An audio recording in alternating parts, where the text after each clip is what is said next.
na-ebulukwa mmadụ elu ọmụma onye mee nke ọma ebulie ya elu si ya jide nke o ji na-aga n'elu biko ka anyị gbakọ kịta wee kene n'eze eze adịghị adị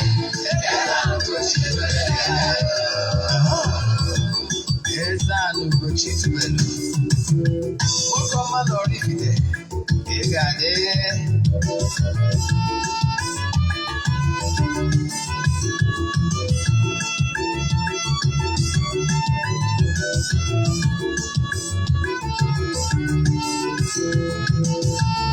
ọdịnala bụ eziokwu ọdịnala bụ ụzọ ndụ ịma na o nwere olu na-eti mkpu na-asị ụmụ Igbo chigharịa ụmụ Igbo chigharịa kwa mbọsị ọ na-eti n'ụtụtụ n'abalị ọ nọ na nkụzi Eze-Ana Ugochi tubelu onye ọma na oraifite onye mgbasa ozi ọma ọdịnala gaba n'ihu Eze-Ana Ugochi tubelu onye ọma na-eje ọnụ ọdịnala bụ ụzọ ndụ gaba n'ihu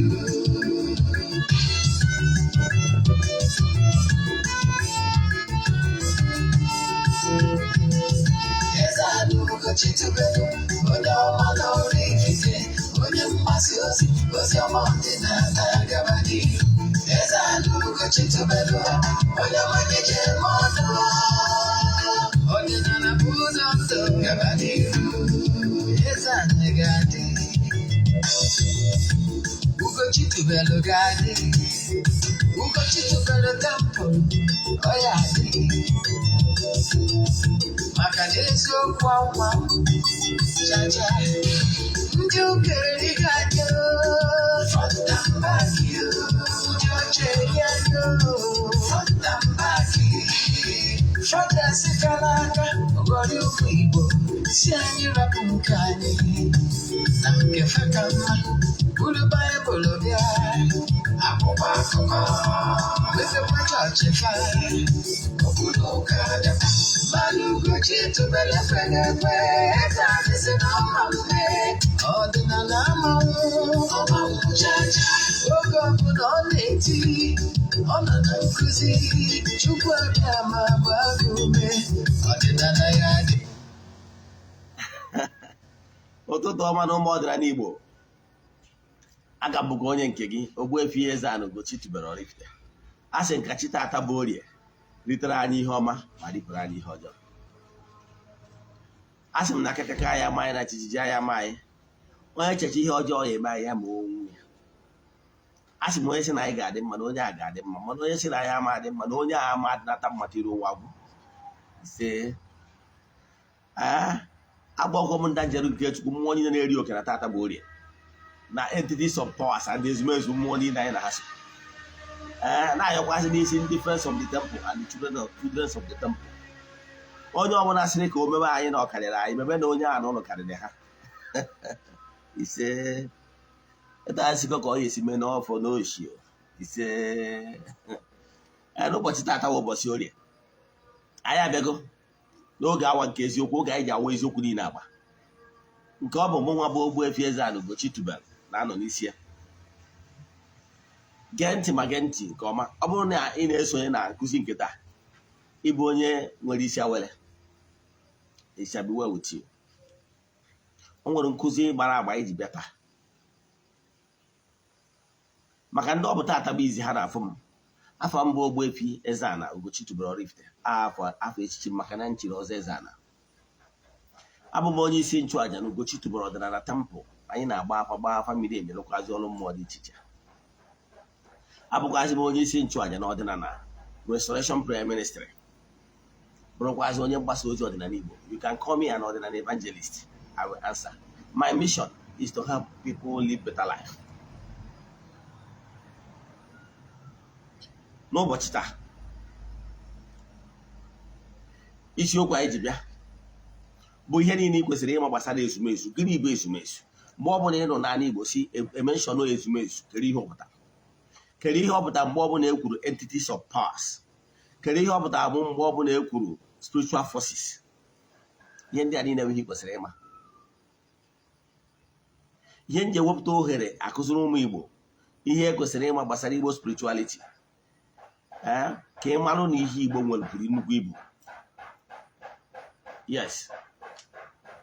Maka na akọwago m na dịka onye ọdịnala Igbo, ị na-eso nkụzi m, you will be growing step by step. At a stage, you will mature spiritually. At that point, believe in me, you can do 70% of your spiritual work by yourself. More especially when you are in Nigeria. Maka ndị nọ mba ofesi had limited things ha nwere ike imewu n'onwe ha because of environmental factor and the other pronounced individuals, those ones in high places. Some of the rituals might be difficult for them to do because of environmental factor too. However, such people can afford the services of a third party.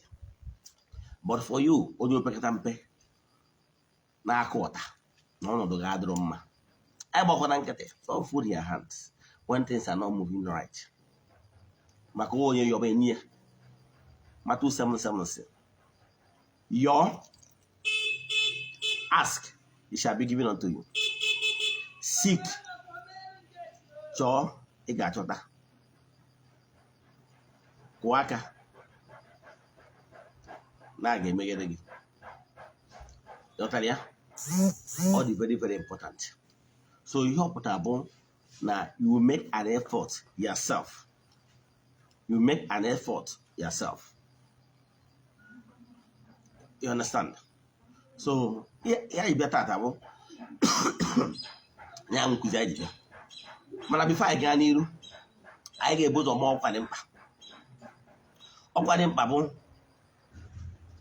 maka aja anyị na-achụ kwa ọnwa. Nke ọnwa Mee ga-ebido na May 6th. Tata bụ 1st. So ihe ọ pụtara na ị nwere from now till 5th. Ekwu ka ebe uko gị. Ndị na-esonye na anya bụ aja amarugo ka esi eme, mana maka gị nwa bụ onye ọfụ, ihe ị ga-eme bụ dịka onye ọfụ bụ ịbịa forward ya 3 prayer requests. Then make donation token to the account number. Charge them na WhatsApp. Can was here other details I need from you in order to book you. My WhatsApp number is 0805 78 37672. I repeat, 0805 78 37672. Your WhatsApp number. Makande na anụ nke a for the first time. Aja abụọ aja iri n'igwe. Aja anyị na-achụ in group. Na ekpere anyị na-ekpekọ ọnụ. N'isi ndị niile sonyere anyị na ya bụ aja.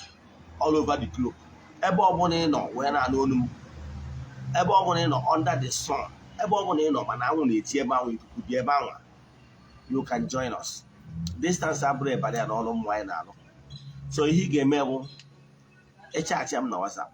If you order your 3 prayer requests, I had a temple, they present your prayer request to the e.t.c of powers Ezumezu at the temple. Nanyabu ebe present problems only one after the other. It was I get me for 14 good days. On the video assist, we are putting on 19th. 19th, I want to see a jadi teacher. Mesara Kabuebu. Who do the morning? I na haso na-edokwa azụde. Site n'ụzọ dị etu a, ndị mmadụ na-erite elele, enwere a lot of testimonies anyị na-enye. So ị nwere ike isonye na anyị na-aja. Asịgoro na-erukọta n'ọrụ mmụọ dị n'ụzọ gị, ị kwesịrị ka ị nọgide within the state of grace. Ka anyị yọrọ na ekpere n'isi gị. Ka ị wee nọgide na the state of grace. Ka miracle wee remain no permanent. Ọ dị very important. Then nke ọzọ ị aghọtazi bụ na ọ bụrụ na ị chọrọ iso na chat m na WhatsApp. Ọkwa nke ọzọ dị mkpa bụ ọ bụrụ na movies anyị na-produce, ọdịnala movies anyị na-produce, you can never watch them again in this channel. This channel is for evangelization. Go to my YouTube channel for watching Nigerian movies. Our movies are very unique. We are pace setters. Go to Ugochi to the movie productions on a channel like here. Watch all our movies. Then, of course, morning alone at any cable televisions, Go TV, Multi Choice, local TV, and rest of them. And you want to be showing our movies in your channel, please chat me. Our mission is to spread this gospel of truth to the entire universe. Stand also later will save lives. Because also able, a child of the temple. What do I mean by child of the temple? Obroni is so nande kurumbamba na temple lai to iyeji na nchawu. Yes, alụsị na-achụ ndị amụsụ na ndị otu nzuzo. Ihe ị ga-eme bụ chaatị m na WhatsApp ka ị fọwọdụọ ya details ka m nwee ike wee add ya gị, especially ya WhatsApp number, ka m nwee ike wee add ya gị na the group chat for the children of the temple ndị nọ na ihe eji na nchegbu. Then ihe ahụ ihe ị ga-eme, ihe ahụ ihe ị ga-eme, ihe a bụ ihe ị ga-eme. So ịfọwọdụzie ya ka anyị nyere gị aka. Sorry, ofu eburu ka anyị chọrọ baki ụta mgbe ofu na nke my sister one, only one. Sorry for that distraction. So what I'm saying is this, bụ na WhatsApp ịfọwọdụ ka anyị nwee add ya gị ka awọkwa dị mkpa. Then ka anyị banyezie na nkụzi anyị ji maka ịbịa n'ụbọchị taa. Nkụzi anyị ji maka ịbịa taa n'ụbọchị taata bụ ihe ị ga-agba gbasara ezumezu mmụọ. Ihe ị ga-ama n'ụbọchị taata bụ ihe anyị ji bịa gbasara ezumezu mmụọ. Ghọtara ya? Gịnị bụ ezumezu? Gịnị bụ ezumezu? Ezumezu bụ ya spiritual forces. Ezumezu gụnyere chi onye ụwa gị. Ezumezu gụnyere ya ndị otu, ya ndị iyi ụwa, ya spiritual associates, ya ndị ọgbanje gị, ya ndị mmiri gị, agwụ gị, na mmụọ niile ndị ọzọ gị na-asụ, na ndị mmiri gị ma ndị otu gị niile. Afọ eji the unique name for all of them together is called Ezumezu. Ịghọtara ya? Those ya Ezumezu, ọ bụrụ na ndị oyibo, ụfọdụ ndị oyibo na-agba ya spiritual forces, or they call her entities of powers. No matter name ọwụ na ọsọ gị kpọọ ha, ihe ọ simple means bụ afa jikọtara ha ncha niile in group. And I can tell you, ndị a niile bụ ndị because every human being enwere assignment. There is a reason why you are here on earth. Ị bịara n'ụwa just ka ọ bụrụ na eji ụgbazu ọmụ. Ị bịara n'ụwa ka ọ bụrụ na just ka ị nọrọ mene. Ị bịara n'ụwa ka ọ bụrụ na just ka ọ bụrụ na ị bụrụ spectator, ndị nnegharị anya. Ọ bụrụ eziokwu. Every human being on earth are here for a purpose. Yes, enwere purpose every individual ji wee nọrọ here on earth. So that purpose iji wee nọrọ, o nwere assignment enyere gị from the great beyond in the spiritual realm before you are here on earth. You are not here to become a nuisance. No. O nwere uniqueness dị n'ebe onye ọbụla bụ mmadụ. And if you bring your uniqueness, onye ọzọ weta bụ uniqueness nke ọnya bụ na this world will be a better place. Mana ọ bụrụ na ịghọta na-enwelu assignment enyere gị, enwelu ndị ọ bụ n'ọbụ gị si n'aka gị ka ha ga-esi wee bụrụ better human being. Enwelu ndị ọ bụ n'ose n'aka gị ka ha ga-esi wee pụta ihe. Enwelu ndị ọ bụ si n'aka gị n'oge ga-ekwubi okwu na ndụ ha wee nye gị life meaning. O nwere ndị ọ bụ gị nwa ga-epushu ha ka ha wee bụrụ something in life. O nwere ndị their nature of life bụ na ọ bụrụ na enyere ha a push, they will never act. nwere ndị ọbụla ọbụla nwa ga-enye ha motivation in order to become what they're supposed to be. So you are not here just to complete the number. So when you were given that assignment from the spiritual realm, mgbe a na-akpọ gị oku na-enye gị ọrụ ị ga-alụ n'ụwa mmadụ, mgbe a kpọrọ gị na-enye gị ọrụ ị ga-alụ n'ụwa mmadụ, then enwelu forces aligned with you ndị ga-enyere gị aka to achieve that purpose. Ịghọtara ya? Enwere ndị enyere gị assign. Ndị a niile bụ ndị otu gị. Ị kpọrọ ha ndị ọgbanje. Ọtụtụ ndị mmadụ na-afụta ndị ọgbanje dịka ndị ọjọọ. It's not true. What actually happened is that ndị a bụ ndị otu gị ama. Ife ha chọrọ n'aka gị bụ for you to achieve your earthly purpose. Ọnọdụ etu a Nigeria nọ now, ọtụtụ ndị mmadụ na-afụta road safety as ndị ọjọọ. You know why? Because all have to discipline you to ensure you play according to the rule. That you are a road user, you should not abuse road using. Because by abusing it, you become a nuisance to other people. Become a nuisance to other people. Mana ọ bụrụ na ipel attention, ọ bụrụ na ipel the attention, ifo na ịma abụ a road nuisance, ihe a chọrọ ka ime bụ ka ị nwee ike use that road with etu ị kwesịrị isi use ya, ka ị ghara ịbụ a trap to other people, other road users. So in this world, we have natural laws that governs the universe. That is the law that ensures that every man or woman play and follow the natural rules so that this world will be a better place.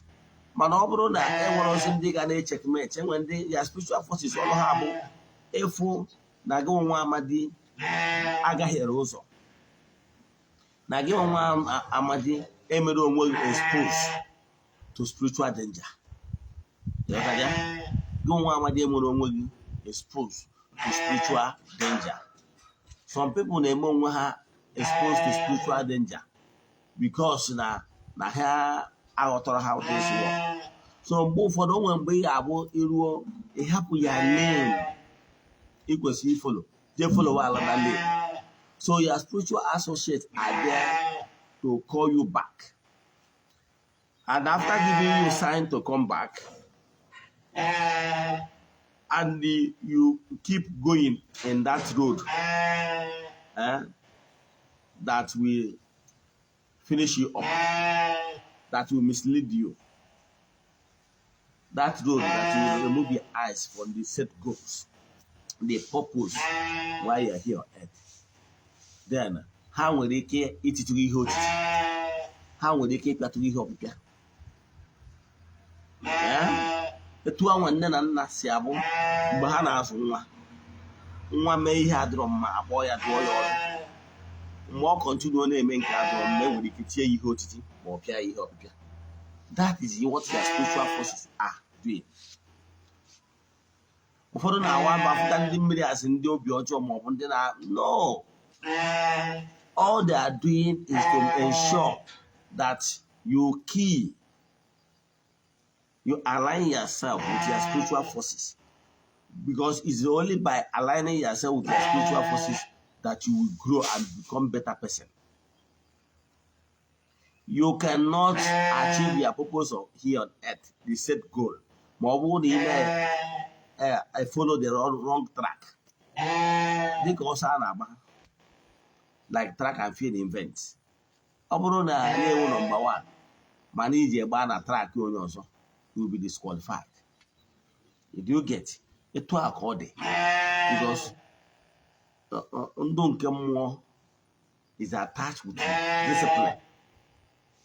Do you know why you should not enter another person's lane? Yes. The reason why you are not allowed to enter another person's lane, so that the person will not say that why he or she did not achieve the purpose. is because you enter his or her lane, thereby blocking him or her. So you have a spiritual lane for everybody, but for the fact that your spiritual eyes have not been opened, you will not understand. So from today, begin to see your spiritual forces as your friends. They are here to help you. Stop seeing them as your enemies. Stop seeing your Obanje as your enemies. Stop seeing your Ndimiri as your spiritual, as your enemies. Stop seeing your Ndiot as your spiritual enemies. No. Align yourself with them. All they want from you is discipline. All they want from you is to do the right thing. I will only Igbo ọbụla. Chinyata na ọdịnala Igbo, maka na ọdịnala Igbo bụ ndụ ndụ. Ihe ndị agwa ndị mmadụ align with your spiritual forces. I understand it. Na-eriri ndị be anyị eri. Because CRK and our primary schools then has nothing to do with academic excellence. The Chinese people, the Indian people, they are not teaching them CRK, and yet they are succeeding massively. So the problem I want well, Iwelo Osisi ndị anyarị bịa na-akụziri ndị isi ojii. Ndị osi ojii bụ mmadụ iro onwe ha. Anyị ji na-aṅụ paracetamol n'isi na-awụ onye ọzọ. Example, edere akwụkwọ nkụzi e nyere ndị Romans. Ndị uke ndị bụ ndị Romans. Ndị Romans bụ ndị Italy. Ekụziri ndị Ephesus. Kụziri ndị Corinthian, I think Turkey. So all these Corinthians, ndị Corinthian, ndị Ephesus, ndị Thessalonica, ndị ha niile. Ihe ha niile bụ ndị anyarị. Those messages are not meant for us. We Africans have known God. You understand? Because echefuna na mgbe during the time mgbe ụmụ Israel bi in Africa and Egypt. Egypt is a wide and developed continent of Africa. And the Egypt mgbe a na-achụ Jizọs ka egbuo ya. On Egypt ka asị ya Joseph na nne ha kpọrọ ya bịa n'Egypt.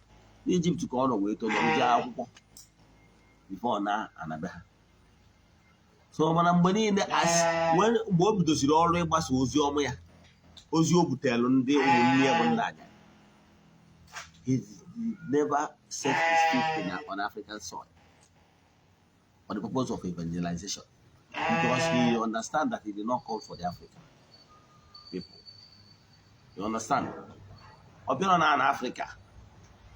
And in the news here understand it. That's why there was no letter addressed to Africans. Despite the way it is, Africa has been in existence. Don't forget about the Ethiopian Enoch. Ethiopia, yeah, this Ethiopia in Africa here was mentioned in the Bible. And what other places mentioned one as a reference, but the one did not visit the son of Africa. Even the disciples did not come to Africa for evangelization. Or many years ago, when the man is gone, in order to colonize more Africa, he died. I went out losing. Africa has been established. Do you know that Igbo race has been in existence for over 4,000 to 6,000 years? Do you know? And with evidence that Igbos have been in existence. Some of these cultures in our full there are many places in the Bible. Igbos have been here. It is only a time that these cultures will fizzle away because our people are no longer doing it because of Western influence. So what am I saying? For you to succeed here on earth, believe in me, you can never succeed massively without the support of your Ezumezu. They are the entities of powers. They are spiritual forces. They are here to support you. Align with them. Stop keeping them by the side.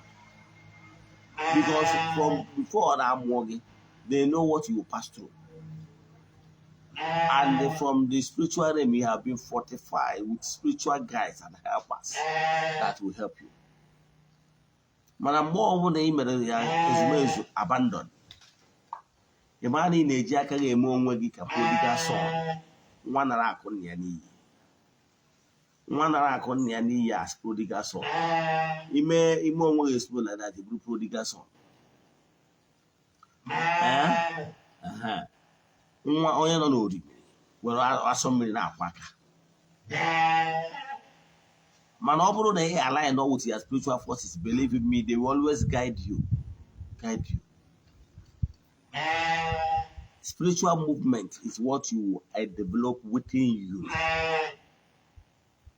It's not enough if you say, or your spiritualist will work or certain work.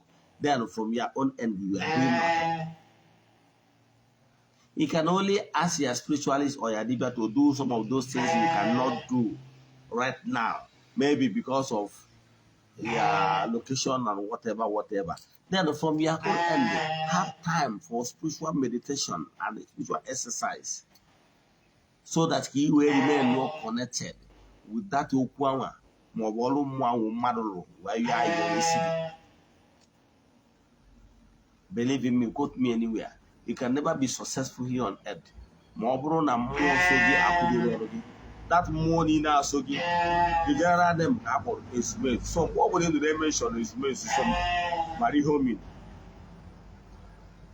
But let me the entities of powers. Entities of powers, or how one can do about principalities and powers.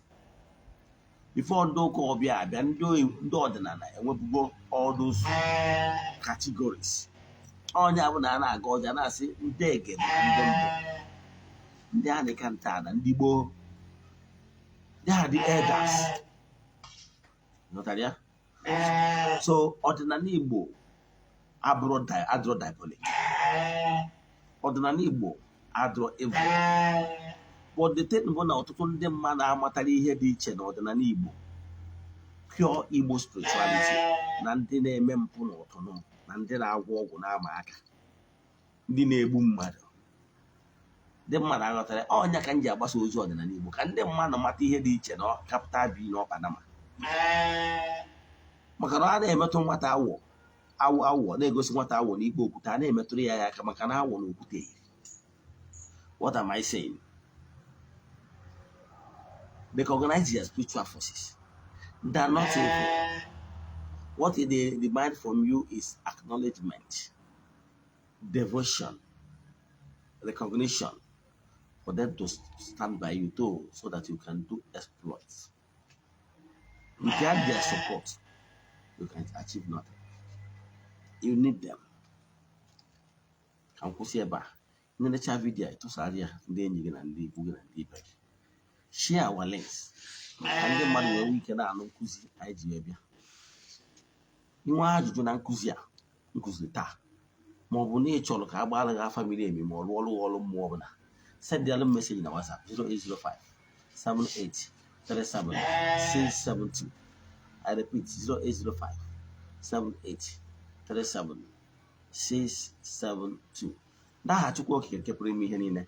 Ayo my yo. Nishin dinine, Denyanine, children of the temple, friends of the temple, and our fans all over the world, and didn't under the influence of my voice. Now to work here, kept me in. Key how money no Budobi, Ezumezu. No diablodia, na fabonafo, and quabonafo, a cabinaki. Ask me who negate the Hegel no Diana. Now to work kept me in. When you can in the Sinakia. No for. Call the quite a chin in. Oga one case you talk and share about it.